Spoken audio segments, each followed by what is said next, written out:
Hello, Cancer. This is your February forecast. So this month, Cancer, we've got a lot of planets in Aquarius.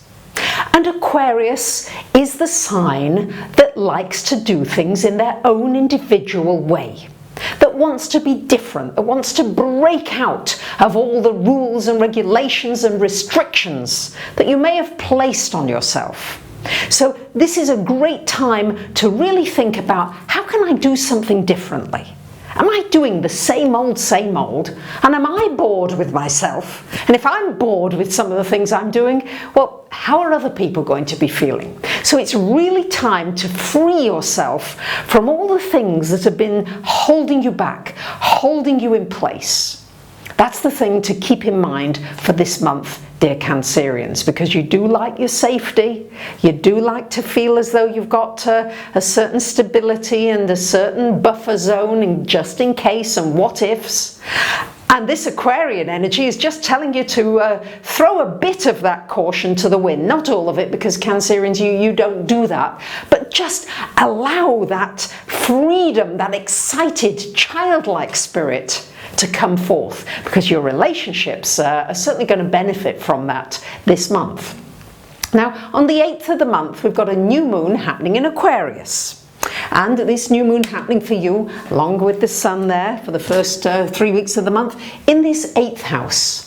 So, Cancerians, you're going to enjoy this. A new moon in the 8th house. It's a wonderful time for taking some time out, being quiet, becoming more intimate with yourself, finding out more of the things. I often ask people, clients, in a reading, I'll say, well, what is it you love? What are you really interested in? What gives you great pleasure?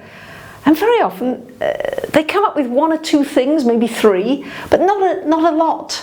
And this here is really, especially the last 2 weeks of the month, when Venus goes into that house, it's really going deep inside of yourself and asking yourself, what really gives me pleasure?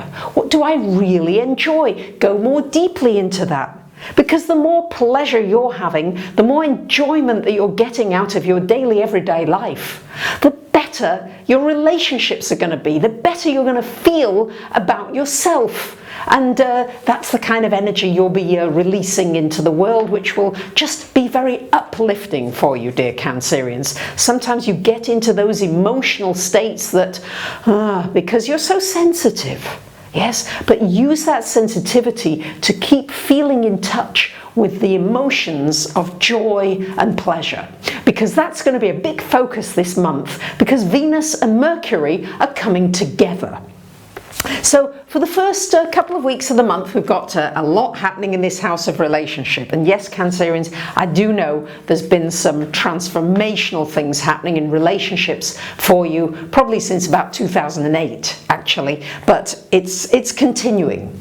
Now, with Venus and Mercury here in this 7th house, this, especially for the first couple of weeks, this is a great time for meeting somebody new, maybe for getting into a romance, maybe getting into a very deep connection with somebody. And it's also great for harmonious conversations, getting together with somebody, enjoying being with someone, socializing. It's very good aspects, particularly for the first couple of weeks. Now, on the 14th, we've got Mercury going into your 8th house, and on the 17th, Venus joining. And do please watch my video on the houses, for those of you that are finding when I speak about the houses, what the hell's she going on about? I've recently done a video all about that, which should make this a lot easier for you to understand.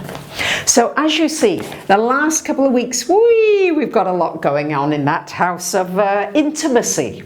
So you may have a relationship where you say, do you know what, I'm ready to take this on to a new level.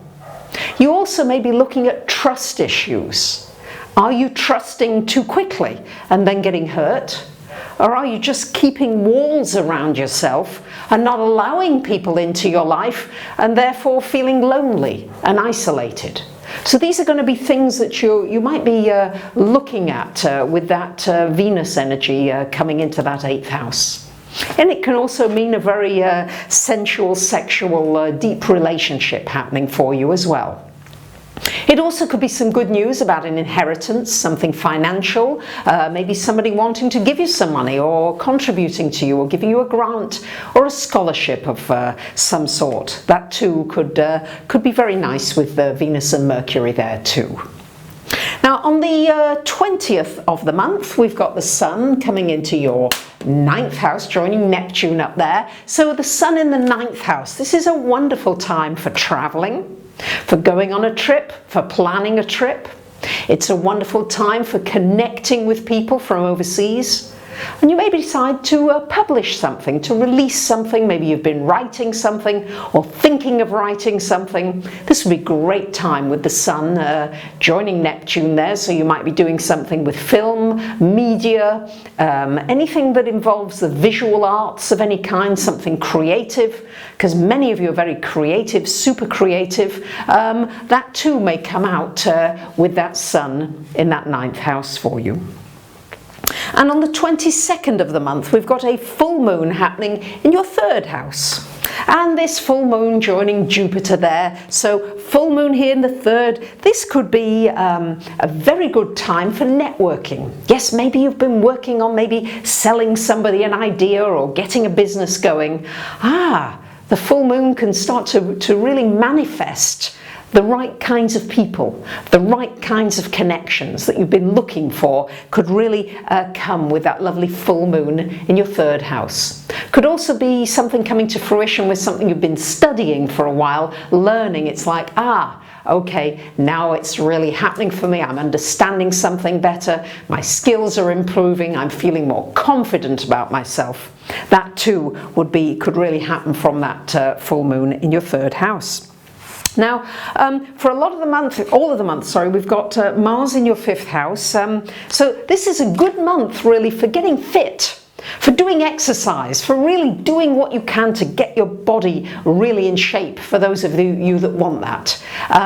The Mars in the 5th, you may decide you want to go for more romance, more pleasure in your life, more fun in your life. This really is going to be a focus for you this month, dear Cancerians. Be careful not to get too fixed about things with a lot of Aquarius and Mars in Scorpio for this month and until March the 3rd.